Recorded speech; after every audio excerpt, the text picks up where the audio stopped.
সবাই মিলে না একসাথে ঘোরার মজা কিন্তু আলাদা। একসাথে থাকা, একসাথে খাওয়া, একসাথে ঘোরাফেরা করা, তাই না?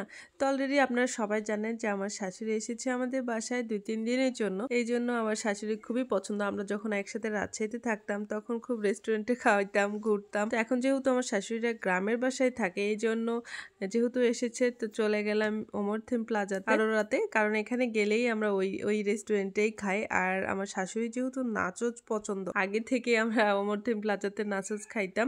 তো এদিকে সেট মেনু খাইতেছিল আপনাদের ভাইয়া, ওর আবার নাচোচ আইটেম পছন্দ ছিল না, ঠিক আছে? আজকের ভিডিওটা এই নিয়ে থাকবে। আসসালামু আলাইকুম, সবাই কেমন আছেন? আশা করছি সবাই অনেক ভালো আছেন। যেহেতু বাইরে যাবো, শাশুড়ি আর বৌমা মিলে সাজুগুজু করছিলাম আর বলছিলাম যে আপনাকে এইভাবে রেডি করে দিয়ে সুন্দর লাগছে, এই সেই এরকম একটা ব্যাপার। তো আমিও সাজুগুজু করছিলাম। আমি কিন্তু খুব দ্রুত সাজুগুজু করতে পারি, ঠিক আছে? আগে থেকে জানেন। অলরেডি আমরা বাসা থেকে বের হচ্ছি আর আপনাদের ভাইয়া গাড়িটা বের করছে। কারণ গাড়ি নিয়ে যাব ওমর থিম প্লাজাতে, কারণ এখানে গ্যারেজ আছে, গ্যারেজ করা যায়। এদিকে আমি একটু ঢং করছিলাম, কিন্তু অপোজিট থেকে ভিডিও করা হচ্ছিল আর এই ভিডিও করে দিচ্ছিল আমার শাশুড়ি, ঠিক আছে? তো বুঝতে পারে নাই যে এদিকে অন্ধকার, আমিও বুঝি নাই, কিন্তু যাই হোক, অন্ধকার আমিও অন্ধকার, ভালোই লাগছিল ভিডিওটা। এদিকে শাশুড়িকে গাড়িতে উঠাই দিলাম।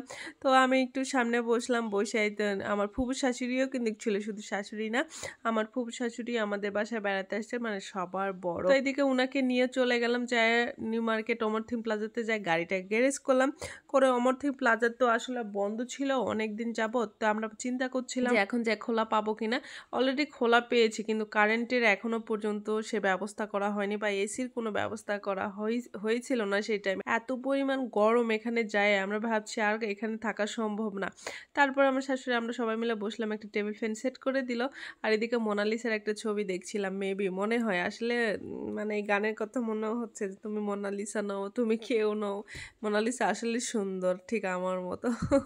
তো এইদিকে নাচুস খাইতে খাইতে কারেন্ট চলে গেছে। বললাম না ওমর থিম প্লাজাতে মানে এখনো পর্যন্ত এই যে ভাঙাচুরার পর এখনো পর্যন্ত সেভাবে ঠিক করা হয় নাই। কারেন্ট চলে যাচ্ছে, জেনারেটর আসতেছে, তারপর লিফট বন্ধ হয়ে যাচ্ছে, মানে এসি বন্ধ হয়ে যাচ্ছে এরকম।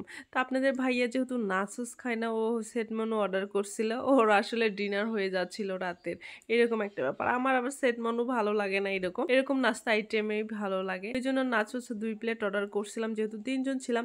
আর আমি একটু কমই খাই, কিন্তু আমার শাশুড়ি খুবই পছন্দ করে, এই জন্য 2 প্লেট অর্ডার করছি, উনি খাক, কোনো সমস্যা নাই। এদিকে আপনাদের ভাইয়া খাচ্ছিল গপ গপ গপ গপ করে। আমার সেট মেনুটা আগে থেকে এতটা ভালো লাগে না, ওর খুবই পছন্দ, ও মাঝে সাঝে চায় খাইয়ে আসতো। তো এদিকে আমাদের খাওয়া দাওয়া শেষ, আমরা ঘোরাফেরা করছি, লিফটের জন্য দাঁড়াইছিলাম, কিন্তু অরিজিনালি লিফট বন্ধ হয়ে গেছে, কারেন্ট চলে গেছে, তো এই জন্য আমরা হেঁটে হেঁটে সিঁড়ি দিয়ে নামতেছিলাম। মানে যতটুকু খেয়েছি অতটুকু হজম তো করতে হবে, তাই না?